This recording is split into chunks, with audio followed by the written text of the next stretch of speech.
नमस्कार दोस्तों, स्वागत है आपका मेरे यूट्यूब चैनल सेल्फ मेडिकोस में। तो दोस्तों, मैकेनिक्स ऑफ रेस्पिरेशन का ये सेकंड वीडियो है। पिछले वीडियो में जैसे कि हमने डायफ्राम तक फिनिश कर लिया था। डायफ्राम जैसे कि मैंने पढ़ाया था कि 4 यूनिट होते हैं जो कि थोरेसिक कैविटी के वॉल्यूम में चेंज करते हैं। फर्स्ट था thoracic lead, second upper coastal series, third lower coastal series and fourth diaphragm. तो मैंने डायफ्राम तक डिस्कस कर दिया था। अब इसके आगे बढ़ते हैं। तो अगला जो टॉपिक है दोस्तों वो है collapsing tendency of the lungs. चलिए तो अब इसको पढ़ते हैं, कोलैप्सिंग टेंडेंसी ऑफ लंग्स को। तो देखिए, due to certain factor there is a constant threat to collapsing of lungs even in resting condition. मैंने यहाँ लिखा है रेस्टिंग कंडीशन में भी। जो हमारा लंग्स है जो कि थोरेसिक कैविटी के अंदर प्लेस्ड है, तो वहाँ पे कांस्टेंट थ्रेट मतलब लगातार ये खतरा बना होता है कि लंग्स कहीं कोलैप्स ना कर जाए। अब लंग्स के कोलैप्स होने का कुछ फैक्टर है, यानी कि कुछ कॉज भी हैं जो कि कॉज जो रिस्पॉन्सिबल होते हैं लंग्स को कोलैप्स करने के लिए। ठीक है, तो उसको हम उस फैक्टर को देखते हैं। तो देखिए, जो फर्स्ट फैक्टर है वो है elastic tissue of the lungs so constant requiring tendency and try to collapse the lungs. ठीक है दोस्तों, तो जो लंग्स है वो किसका बना होता है? इलास्टिक टिश्यू का। ठीक है, मैंने लिखा है elastic tissue of lungs so constant requiring tendency. तो जो भी मटेरियल इलास्टिक होता है तो वो अपने शेप और साइज को वापस से मेंटेन करने के लिए उसमें रिक्वायरिंग प्रॉपर्टी होती है या फिर रिक्वायरिंग टेंडेंसी होती है, जिसकी वजह से वो अपने शेप और साइज को वापस से रीगेन कर पाता है। तो इसी के वजह से लंग्स में भी ऐसा ही होता है। लंग्स भी एक इलास्टिक टिश्यू से बना होता है और उसमें रिक्वायरिंग टेंडेंसी होती है। इंस्पायरेशन के टाइम क्या होता है कि लंग्स का वॉल्यूम इंक्रीज होता है, जिससे कि लंग्स में एयर इंटर होता है और आफ्टर एक्सपायरेशन लंग्स जो है सारे एयर को बाहर निकालता है। तो बाहर निकालता है क्यों? और इसका वजह है लंग्स जो है इलास्टिक टिश्यू का बना होता है और इसमें रिक्वायरिंग प्रॉपर्टी होती है, रिक्वायरिंग टेंडेंसी होती है, जिसकी वजह से लंग्स एयर को एक्सेल कर पाता है। तो एक्सेलेशन के टाइम ये कांस्टेंट मतलब थ्रेट बना होता है कि लंग्स कहीं कोलैप्स ना कर जाए। तो ये हमारा फर्स्ट फैक्टर हुआ। सेकंड फैक्टर है fluid secreted from alveolar epithelium on the surface of alveolar membrane exert A tension on surface of the lungs. देखिए, एल्वियोलर मेम्ब्रेन जो है वो एक फ्लूइड सिक्रेट करता है। ठीक है दोस्तों, तो एल्वियोलर मेम्ब्रेन एक फ्लूइड सिक्रेट करता है और वो फ्लूइड जो है टेंशन क्रिएट करता है, exert tension on the surface of the lungs के सरफेस पर टेंशन क्रिएट करता है। इस टेंशन से जो टेंशन क्रिएट करता है एल्वियोलर एपिथेलियम का फ्लूइड, तो वो टेंशन जो है वो रिस्पॉन्सिबल होता है लंग्स के कोलैप्सिंग के लिए। ठीक है दोस्तों, तो अब फॉर्चुनेटली हमारे बॉडी में कुछ ऐसे फैक्टर प्रेजेंट है या फिर कुछ ऐसे हमारे बॉडी में टेंडेंसी है जो कि प्रिवेंट करता है कि लंग्स हमारा कोलैप्स ना करे। तो अब हम अगला टॉपिक पढ़ते हैं, factor preventing collapsing tendency of the lungs. ठीक है, तो चलिए इस टॉपिक को पढ़ते हैं। जो हमारा इसके भी कुछ फैक्टर है, इसमें जो हमारा फर्स्ट फैक्टर है वो है इंट्राप्लूरल प्रेशर। तो दोस्तों, it is always negative and keep the lungs always expanded condition. मैं आपको बताऊं कि इंट्राप्लूरल प्रेशर ऑलवेज निगेटिव होता है। मैं आपको बताऊं सबसे पहले कि इंट्राप्लूरल प्रेशर कहाँ पे होता है। तो intrapleural pressure is present in the pleural cavity. Pleural cavity कहाँ होता है? तो देखिए, ये हमारा लंग्स हो गया। ठीक है, देखिए मैं इसको एक बार समझाने की कोशिश कर रहा हूँ। ये हमारा लंग्स हो गया। ठीक है, और लंग्स से जो बिल्कुल अटैच लेयर होता है वो होता है विसरल प्लूरा। ठीक है, और विसरल प्लूरा के बाद एक कैविटी होता है जो कि प्लूरल कैविटी होता है, और उसके प्लूरल कैविटी के बाद पैराइटल प्लूरा होता है। ठीक है, ये हमारा दोस्तों पैराइटल प्लूरा है।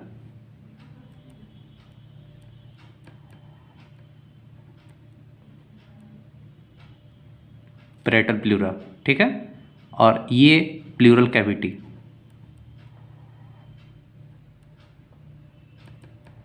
प्लूरल कैविटी, ठीक है दोस्तों, तो प्लूरल कैविटी के अंदर प्लूरल फ्लूइड प्रेजेंट होता है। तो जो प्लूरल फ्लूइड है वही रिस्पॉन्सिबल होता है इंट्राप्लूरल प्रेशर के लिए, और इंट्राप्लूरल प्रेशर जो होता है ऑलवेज निगेटिव होता है। ठीक है दोस्तों, तो ये इंट्राप्लूरल प्रेशर के निगेटिव होने की वजह से जो हमारा लंग्स है वो कोलैप्स नहीं करता है। तो ये फर्स्ट फैक्टर है जो कि प्रिवेंट करता है लंग्स को कोलैप्स होने से। जो हमारा सेकंड फैक्टर है वो है सरफेक्टेंट। सरफेक्टेंट को देखते हैं दोस्तों। It is a substance secreted from alveolar epithelium type 2। देखिए आप कंफ्यूज हो सकते हैं, क्योंकि मैं पहले बोल चुका हूँ कि एल्वियोलर एपिथेलियम एक फ्लूइड सीक्रेट करता है जिसकी वजह से लंग्स का कोलैप्सिंग टेंडेंसी बढ़ जाता है। और यही alveolar epithelium type 2 alveolar epithelium एक सरफेक्टेंट रिलीज करता है जो कि वो फैक्टर होता है, प्रिवेंट करता है लंग्स के कोलैप्सिंग से। ठीक है, तो वही सेम एल्वियोलर एपिथेलियम है, इसलिए कंफ्यूज मत होइएगा। ठीक है, तो in that reduces the surface tension and prevent collapsing tendency of the lungs. तो देखिए मैं यहाँ समझाने की कोशिश किया है विद द डायग्राम। देखिए रेड कलर के पेन से मैंने सरफेक्टेंट को बनाया, सॉरी रेड कलर के पेन से एल्वियोलर एपिथेलियम है, नीचे ब्लू कलर का जो लेयर है वो फ्लूइड का लेयर है और ऊपर सरफेक्टेंट है। देखिए इसको एक बार जूम इन करते हैं। तो जैसा कि मैंने डायग्राम में रेड कलर के पेन से एल्वियोलर एपिथेलियम बनाया है, ठीक है, और एल्वियोलर एपिथेलियम सिक्रेट कर रहा है फ्लूइड, एक फ्लूइड का लेयर है एल्वियोलर एपिथेलियम के ऊपर। ठीक है, ब्लू कलर के पेन से रिप्रेजेंट किया है फ्लूइड को, और एल्वियोलर एपिथेलियम ही सिक्रेट करती है सरफेक्टेंट को। तो फ्लूइड जो है लंग्स के कोलैप्सिंग टेंडेंसी को इंक्रीज करता है, ठीक है, और सरफेक्टेंट लंग्स के कोलैप्सिंग टेंडेंसी को डिक्रीज करता है, यानी कि लंग्स को कोलैप्स होने से बचाता है सरफेक्टेंट। ठीक है दोस्तों, तो ये हमारा था alveolar epithelium. Alveolar epithelium fluid secrete करता है और एल्वियोलर एपिथेलियम ही सरफेक्टेंट रिलीज करता है। और ये कौन सा एल्वियोलर एपिथेलियम है? टाइप 2। अब दोस्तों हम सरफेक्टेंट को डिटेल में पढ़ते हैं। ठीक है, अब जो हमारा नेक्स्ट टॉपिक है वो है सरफेक्टेंट इन डिटेल्स।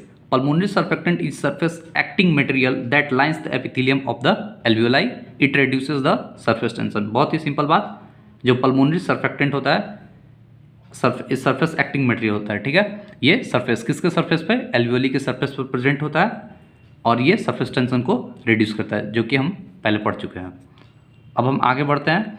देखिए सरफेक्टेंट को डिटेल में पढ़ने से पहले मैं आपको बता दूं कि सरफेक्टेंट इन डिटेल को मैंने बहुत छोटे छोटे सब टॉपिक्स में डिवाइड किया है, जिसको सरफेक्टेंट को पढ़ना आसान होगा और समझने में आसानी होगी। तो जो हमारा फर्स्ट सब टॉपिक है वो है सोर्स ऑफ सरफेक्टेंट। तो देखिए सरफेक्टेंट का सोर्स क्या है? तो फर्स्ट जो इसका सोर्स है वो है टाइप 2 एल्वियोलर सेल्स और न्यूमोसाइट्स भी बोलते हैं। देखिए एल्वियोलर सेल्स टाइप 1 और टाइप 2 होते हैं। जो टाइप 1 होते हैं वो गैसेस एक्सचेंज के लिए रिस्पॉन्सिबल होते हैं और टाइप 2 सरफेक्टेंट रिलीज करते हैं। ठीक है, और सेकेंड जो हमारा सोर्स है इसका वो है Clara cells. Clara cells present in the bronchioles also called the exocrine cells. ठीक है, इसको एक्सोक्राइन सेल्स भी बोलते हैं। तो यहाँ पे दो सोर्स प्रेजेंट है, type 2 alveolar cells and second है क्लेरा सेल्स। तो ठीक है, जो क्लेरा सेल्स होते हैं वो ब्रोंक्यूल्स में प्रेजेंट होते हैं, इसको एक्सोक्राइन सेल्स भी बोलते हैं। अब जो हमारा अगला सब टॉपिक है वो है केमिस्ट्री ऑफ सरफेक्टेंट। ठीक है, यानी कि केमिस्ट्री जो है, जो सरफेक्टेंट में किस कंपोनेंट से सरफेक्टेंट बना होता है, हम केमिस्ट्री ऑफ सरफेक्टेंट में उसी की बात करते हैं। तो सरफेक्टेंट इज ए लिपोप्रोटीन, जहाँ मैंने यहाँ लिखा है लिपोप्रोटीन। तो देखिए लिपोप्रोटीन मीन्स लिपोप्रोटीन को एक बार हम स्प्लिट करते हैं। जो फर्स्ट है लिपिड, यानी lipo means lipid and protein means proteins. ठीक है, तो लिपिड जो होता है वो अप्रॉक्स 75% होते हैं और जो रेस्ट है वो प्रोटीन्स और आयंस होते हैं। आयंस बहुत ही कम होते हैं, जो कि ओनली कैल्शियम +2 होते हैं। तो लिपिड की हम बात करते हैं दोस्तों, सबसे पहले मेनली फॉस्फोलिपिड होते हैं। इसमें कौन से? Mainly phospholipid. Major phospholipid is di palmitoyl phosphatidyl choline. ठीक है, जिसको हम DPPC भी बोलते हैं। फॉस्फोलिपिड में मेन कौन से होते हैं? DPPC, जिसको हम डाई एमिटॉइल फॉस्फेटिडाइल कोलिन बोलते हैं, and other are triglyceride and phosphatidylglycerol. ठीक है, जिसको हम PG भी बोलते हैं। तो ये हमारा हुआ लिपिड्स। अब हम आगे बात करते हैं आयंस की। तो आयंस पे मेनली कैल्शियम +2 प्रेजेंट होते हैं। और फिर प्रोटीन की बात करते हैं। देखिए प्रोटीन की जब हम बात करते हैं तो प्रोटीन में मेनली स्पेसिफिक प्रोटीन प्रेजेंट होते हैं। जो भी प्रोटीन्स सरफेक्टेंट में प्रेजेंट होते हैं उसको हम एक अलग से नाम देते हैं, नेमिंग करते हैं, उसको बोलते हैं हम SP या फिर specific protein. These are 4 types. 4 type के स्पेसिफिक प्रोटीन होते हैं। Specific protein A, specific protein D, फिर है specific protein B, specific protein C. देखिए होते तो वैसे specific protein A B C D 4 type के ऐसे सीरियल वाइज, बट मैंने इसको हाइड्रोफिलिक और हाइड्रोफोबिक लिखने के लिए यहाँ पे ए और डी को एक साथ लिखा है और बी और सी को एक साथ लिखा है, क्योंकि ए और डी जो होते हैं वो हाइड्रोफिलिक होते हैं यानी कि वाटर सॉल्यूबल होते हैं, और बी और सी स्पेसिफिक प्रोटीन जो होते हैं वो हाइड्रोफोबिक होते हैं यानी कि वाटर लविंग नहीं होते हैं वो। ठीक है, so specific protein are vital component of the surfactant. Specific protein are vital component of the surfactant का मतलब ये हुआ कि यदि सर्फेक्टेंट में स्पेसिफिक प्रोटीन एब्सेंट रहे या फिर स्पेसिफिक प्रोटीन ना रहे तो सर्फेक्टेंट का कोई एग्जिस्टेंस नहीं है या फिर सर्फेक्टेंट का कोई सिग्निफिकेंस वैल्यू नहीं है। ठीक है, इसलिए मैंने लिखा specific protein are vital component of the surfactant. चलिए दोस्तों, जो अब हमारा अगला सब टॉपिक है वो है फॉर्मेशन ऑफ सर्फेक्टेंट, यानी कि सर्फेक्टेंट कैसे फॉर्म होता है, इसका फॉर्मेशन कैसे होता है, उसके लिए कुछ प्रोसेस है। तो Clara cells and pneumocyte cells, जो क्लेरा सेल्स होते हैं कहाँ पे, ब्रोंक्यूल्स में, और pneumocyte means alveolar epithelium type 2 have special type of lamellar bodies. जो ये सेल्स होते हैं इसमें एल्वियोलर मेम्ब्रेन एल्वियोलर एपिथेलियम या फिर क्लेरा सेल्स में इसमें लेमिलर बॉडीज प्रेजेंट होती हैं। ठीक है, lamellar bodies secret phospholipid and surfactant protein bye exocytosis. ठीक है, एक्सोसाइटोसिस से वो जो भी क्लेरा सेल्स होता है और न्यूमोसाइट्स उसमें एक्सोसाइटोसिस होता है और एक्सोसाइटोसिस से लेमिनर बॉडीज निकलती हैं। This specific protein and phospholipid synthesize in endoplasmic reticulum, मैंने इसको ER लिखा है यहाँ पे। After exocytosis on alveoli membrane phospholipid in the presence of calcium. ठीक है, फॉस्फोलिपिड जो बाहर आया एक्सोसाइटोसिस की वजह से वो कैल्शियम +2 से बाइंड करता है एंड स्पेसिफिक प्रोटीन फॉर्म में lattice structure called tubular myelin. ठीक है, मैं आपको फिर से रिपीट करता हूँ। After exocytosis on alveolar membrane phospholipid in the presence of calcium +2 ion, phospholipid जो है वो किससे अटैच होता है, कैल्शियम +2 से, एंड स्पेसिफिक प्रोटीन फॉर्म करता है ट्यूबुलर स्ट्रक्चर लैटिस को, उसको उस लैटिस को बोलते हैं tubular myelin. For the formation of surfactant there is a requirement of DPPC, जैसे कि मैंने बताया ये मेन फॉस्फोलिपिड होता है DPPC, फिर PG और ट्राइग्लिसराइड। और फिर इस प्रोटीन की बात करते हैं तो specific protein A, specific protein B, specific protein C, specific protein D and ions में कैल्शियम +2 होते हैं। ठीक है दोस्तों, तो एक बार इसको हम डायग्राम से समझते हैं। देखिए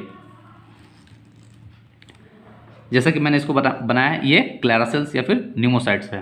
तो क्लेरा सेल्स जो है वो क्लेरा सेल्स का ये न्यूक्लियस हो गया, ठीक है, या फिर न्यूमोसाइट्स का ये न्यूक्लियस हो गया, और न्यूक्लियस के चारों ओर जो आप देख पा रहे होंगे इसमें एंडोप्लाज्मिक रेटिकुलम मैंने बनाया। तो ये हमारा स्मूथ एंडोप्लाज्मिक रेटिकुलम है और ये रफ एंडोप्लाज्मिक रेटिकुलम है। रफ एंडोप्लाज्मिक रेटिकुलम इसलिए है क्योंकि यहाँ पे देखिए रेड कलर के पेन से मैंने राइबोसोम को अटैच किया है एंडोप्लाज्मिक रेटिकुलम के सरफेस पर, इसलिए मैंने इसको RER लिखा है, यानी कि रफ एंडोप्लाज्मिक रेटिकुलम। ठीक है दोस्तों, रफ एंडोप्लाज्मिक रेटिकुलम मैंने यहाँ लिखा है, देखिए, क्योंकि रफ एंडोप्लाज्मिक रेटिकुलम जो है वो स्पेसिफिक प्रोटीन का सिंथेसिस करती है इन द लेमिलर बॉडीज, और स्मूथ एंडोप्लाज्मिक रेटिकुलम सिक्रीट करती है या फिर सिंथेसाइज करती है फॉस्फोलिपिड को, इसलिए मैंने यहाँ PP लिखा है। P means phospholipid. ठीक है दोस्तों, तो देखिए ये क्लेरा सेल्स है, यहाँ पे एक्सोसाइटोसिस का प्रोसेस हो रहा है। देखिए स्पेसिफिक प्रोटीन है और ये फॉस्फोलिपिड है। स्पेसिफिक प्रोटीन और फॉस्फोलिपिड कैल्शियम +2 से बाइंड कर रहा है और form a lattice structure called tubular myelin, और ये ट्यूबुलर माइलिन का फॉर्मेशन कर रहा है। ठीक है दोस्तों, तो ये हमारा फिनिश होता है फॉर्मेशन ऑफ सर्फेक्टेंट। अब हम नेक्स्ट सब टॉपिक फंक्शन ऑफ सर्फेक्टेंट पढ़ते हैं। ठीक है, यानी जो सर्फेक्टेंट है उसका मेन फंक्शन क्या है। तो देखिए इसके 4 मेन फंक्शन है। तो उसमें से फर्स्ट जो हमारा है, reduce surface tension in alveoli of lungs that prevent collapsing tendency of the lungs. मैं आपको ये बात पहले भी 2 बार रिपीट कर चुका हूँ, ये तीसरा बार रिपीट कर रहा हूँ कि सरफेस टेंशन को ये रिड्यूस करता है, जिसकी वजह से collapsing tendency of the lungs decrease होता है। ठीक है, तो ये कैसे काम करता है इस बार इसको ध्यान दीजिएगा। फॉस्फोलिपिड मॉलिक्यूल हैज़ 2 पार्ट्स, जो भी लिपिड्स होते हैं, यानी कि फॉस्फोलिपिड क्या है, एक टाइप का लिपिड है। ठीक है, फॉस्फोलिपिड एक टाइप का लिपिड है। तो लिपिड के 2 पार्ट होते हैं, first hydrophilic and second hydrophobic. वो जो वाटर में सॉल्युबल होता है, जो वाटर में इनसॉल्युबल होता है। ठीक है दोस्तों, तो जो हाइड्रोफिलिक पार्ट होता है dissolve in water and lines epithelium with specific protein A and D. याद कीजिएगा स्पेसिफिक प्रोटीन ए और डी जो होता है हाइड्रोफिलिक नेचर का होता है। तो जो फॉस्फोलिपिड का वो पार्ट जो कि हाइड्रोफिलिक होता है वो पार्ट किससे अटैच होता है? स्पेसिफिक प्रोटीन ए और डी से, और ये डिजोल्व कहाँ होता है? वाटर में, ठीक है, और एपिथेलियम को लाइन करता है। और फिर देखिए फॉस्फोलिपिड का जो सेकेंड होता है वो हाइड्रोफोबिक पार्ट होता है direct towards the alveolar air. ये एल्व्यूलर के एयर में प्रेजेंट होता है with specific protein B and C. क्यों? क्योंकि स्पेसिफिक प्रोटीन बी और सी ये दोनों क्या होते हैं? ये दोनों हाइड्रोफोबिक नेचर में होते हैं। देखिए दोस्तों मैं एक डायग्राम से समझाने की कोशिश किया है। ये हमारा सर्फेक्टेंट है, ठीक है। सर्फेक्टेंट का ये जो है ये एल्व्यूलर लाइनिंग हो गया, ठीक है। एल्व्यूलर लाइनिंग को कौन सा लाइन कर रहा है? हाइड्रोफिलिक पार्ट जो वाटर में सोलूबल है, ठीक है। और जो एयर में प्रेजेंट है वो है हाइड्रोफोबिक पार्ट। तो ये सर्फेक्टेंट हो गया, ये लाइन कर रहा है एल्व्यूलर एपिथेलियम को, और जो एयर में प्रेजेंट है वो हाइड्रोफोबिक पार्ट है, और जो लाइनिंग कर रहा है एल्व्यूलर एपिथेलियम को ये है हाइड्रोफिलिक पार्ट। जो हमारा सेकेंड फंक्शन ऑफ सर्फेक्टेंट है उसको पढ़ते हैं, वो है surfactant responsible for stabilization of alveoli. ये एल्व्यूलाई को स्टेबलाइज करता है। कैसे स्टेबलाइज करता है? देखिए लंग्स जो है वो इलास्टिक फाइबर, इलास्टिक टिश्यू का बना होता है, तो वो कंटिन्यूअस अपने को कोलैप्स करने की कोशिश करता है, बट सर्फेक्टेंट उसको इनिबिट करता है, यानी कि सर्फेक्टेंट उसको उसके सरफेस टेंशन को कम करता है, जिसकी वजह से वो रोकता है कि लंग्स कहीं कोलैप्स ना हो जाए।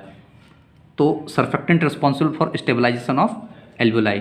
तो जो सर्फेक्टेंट है वो एल्व्यूलाई को स्टेबलाइज रखता है, ठीक है, स्टेबल कंडीशन में रखता है। यानी कि देखिए स्टेबल कंडीशन का मीन्स यहाँ पे क्या हुआ? एल्व्यूलाई तो ये चाहता है कि वो कोलैप्स कर जाए, बट सर्फेक्टेंट उसको उतना ही फोर्स से वो वापस टेंशन को कम करता है, जिसकी वजह से लंग्स या फिर एल्व्यूलाई कोलैप्स ना करे। तो एल्व्यूलाई जो है वो एक एल्व्यूलाई जो है वो एक स्टेबल कंडीशन में रहता है, यानी कि इक्विलिब्रियम कंडीशन में रहता है। तो मैं यहाँ यही समझाना चाहता हूँ कि surfactant responsible for stabilization of alveoli. Alveoli जो है वो कोलैप्स होना चाहता है, बट सर्फेक्टेंट उसको रोकता है और उसके वापस उसी डायरेक्शन में, अपोजिट डायरेक्शन में वो सर्फेक्टेंट वर्क करता है, जिसकी वजह से एल्व्यूलाई कोलैप्स नहीं कर पाता है। तो एल्व्यूलाई जो है यहाँ पे स्टेबल कंडीशन में है या फिर इक्विलिब्रियम कंडीशन में है। हमारा थर्ड फंक्शन है सर्फेक्टेंट का, surfactant secretion in the foetus after 3 month until the birth lungs are solid and not expands. देखिए सबसे पहले ये मैं बताऊँ, बहुत ही इंपॉर्टेंट है ये। और देखिए जो 3rd मंथ का फीटस होता है उसके बाद उसमें 3rd मंथ के बाद फीटस में सर्फेक्टेंट का सिक्रेशन स्टार्ट हो जाता है। बट लंग्स जो है जब तक बर्थ नहीं होता तब तक लंग्स क्या होता है? सॉलिड होता है और एक्सपेंड नहीं करता है। यानी कि फीटल स्टेज में जो लंग्स होता है वर्क नहीं करता है, ठीक है। तो गैसेस एक्सचेंज कैसे होता है? Through the placenta. But 3 month के आफ्टर सर्फेक्टेंट का सिक्रेशन स्टार्ट हो जाता है फीटस में। आफ्टर द बर्थ, देखिए सेकंड लाइन को ध्यान से देखिए, after the birth stimulation of respiratory centre by hypoxia and hypercapnia. देखिए हाइपोक्सिया, हाइपरकैप्निया हमारे ब्रेन में ये सेंटर होते हैं जो कि रेस्पिरेटरी सेंटर होते हैं जो कि प्रेजेंट होते हैं। इसके स्टिमुलेशन से बर्थ के बाद हम फर्स्ट ब्रीथ स्टार्ट करते हैं, ठीक है, फर्स्ट ब्रीदिंग करते हैं। तो जब फर्स्ट ब्रीदिंग करते हैं तो फिर कांस्टेंट थ्रेट बन जाएगा कि लंग्स कहीं कोलैप्स ना कर जाए, ठीक है। ध्यान से सुनिएगा, after the birth first stimulation of respiratory centre by hypoxia and hypercapnia. जो रेस्पिरेटरी सेंटर हमारे ब्रेन में हाइपोक्सिया और हाइपरकैप्निया है, वहाँ से जो स्टिमुलेशन आता है, मैसेज आता है, जिसकी वजह से हम फर्स्ट ब्रीदिंग करते हैं, ठीक है। ब्रीदिंग के टाइम हमारा फिर थ्रेट जो है बढ़ जाता है कि लंग्स वापस से कहीं एक्सपायरेशन के टाइम कोलैप्स ना कर जाए। तो इसी को प्रिवेंट करने के लिए जो 3rd मंथ के बाद से ही जो सर्फेक्टेंट रिलीज हो रहा था तो वो उसको प्रिवेंट करता है कोलैप्स होने से। Surfactant play important role in the inflation of the lungs after the birth soon. यहाँ बर्थ सून का मतलब हुआ कि मतलब बर्थ के जल्द ही, यानी बर्थ के तुरंत बाद जो सर्फेक्टेंट का यहाँ पे मेन रोल होता है कि कहीं लंग्स वापस से कोलैप्स ना कर जाए या फिर लंग्स जो है डिफ्लेट ना करे। ठीक है दोस्तों, अब हम फोर्थ जो हमारा फंक्शन ऑफ सर्फेक्टेंट है वो है surfactant play role in defence of the lungs. Lungs को डिफेंस भी करता है, that prevent from inflammation, inflammation से बचाता है एंड इन्फेक्शंस। ठीक है, ध्यान से देखिए, सर्फेक्टेंट जो है वो लंग्स को इन्फ्लामेशन से और इन्फेक्शन से प्रिवेंट करता है। Specific protein A D destroy bacteria and virus by opsonization. ठीक है, specific protein A and D, जो ए एंड डी ये दोनों जो हैं हाइड्रोफिलिक इन नेचर होते हैं और ये क्या करते हैं, बैक्टीरिया को और वायरस को किल करते हैं by the method of opsonization. Opsonization को हम लोग डिटेल में पढ़ेंगे आगे फिजियोलॉजी के चैप्टर में। ठीक है दोस्तों, तो अब हम जो अगला टॉपिक है, जो अब हमारा अगला सब टॉपिक है सर्फेक्टेंट का, वो है डेफिशिएंसी ऑफ सर्फेक्टेंट। यानी कि किसी भी एडल्ट या फिर किसी भी इन्फेंट में सर्फेक्टेंट की कमी हो जाए तो उससे कौन कौन से पैथोलॉजिकल कंडीशन अराइज होंगे, तो उसकी हम बात करेंगे। देखिए, पैथोलॉजी तो सेकेंड ईयर में डिटेल में पढ़ेंगे, बट यहाँ पे लिटिल बिट पढ़ेंगे, बहुत ही थोड़ा पढ़ेंगे। Absence of surfactant in the infant cause collapse of the lungs known as the respiratory distress syndrome. ठीक है, इन्फेंट में सर्फेक्टेंट का जो सिक्रेशन है वो कम हो जाए या फिर एब्सेंट हो जाए, तो जो वहाँ पे कंडीशन अराइज होते हैं, जो पैथोलॉजिकल कंडीशन होते हैं, उसको हम बोलते हैं रेस्पिरेटरी डिस्ट्रेस सिंड्रोम। ठीक है, जिससे क्या होता है, जब रेस्पिरेटरी डिस्ट्रेस सिंड्रोम में क्या होता है, लंग्स कोलैप्स करने लगता है। लंग्स कोलैप्स कर, दैट मीन्स वहाँ पे इमीडिएट डेथ तो नहीं होता है, बट लंग्स का सरफेस एरिया जो होता है वो डिक्रीज होता है और गैसियस एक्सचेंज अच्छे से नहीं हो पाता है, और इसको हम बोलते हैं हाइलीन मेम्ब्रेन डिजीज भी बोलते हैं। ठीक है दोस्तों, रेस्पिरेटरी डिस्ट्रेस सिंड्रोम और हाइलीन मेम्ब्रेन डिजीज। अब हमारा जो सेकंड डेफिशिएंसी सर्फेक्टेंट है, यानी कि deficiency of surfactant in adult. किसी भी एडल्ट में सर्फेक्टेंट का डेफिशिएंसी हो जाए तो जो पैथोलॉजिकल कंडीशन अराइज होते हैं उसको हम बोलते हैं adult respiratory distress syndrome, ARDS। ठीक है, जस्ट इसमें भी इन्फेंट की जैसा ही होता है, यहाँ पे भी सरफेस एरिया कम हो जाएगा और गैसियस एक्सचेंज कम सरफेस एरिया की से होगा, जिसकी वजह से एडल्ट में हाइपोक्सिया का कंडीशन भी डेवलप हो जाता है। तो रेस्पिरेटरी डिस्ट्रेस सिंड्रोम को तो सेकेंड ईयर में ही डिटेल में पढ़ना है। तो यहाँ पे वीडियो हम दोस्तों फिनिश करते हैं, और ये हमारा मैकेनिक्स ऑफ रेस्पिरेशन का सेकंड वीडियो था। अब हम थर्ड वीडियो लाएंगे जिसमें मैकेनिक्स ऑफ रेस्पिरेशन बिल्कुल कंप्लीट हो जाएगा। थैंक यू दोस्तों।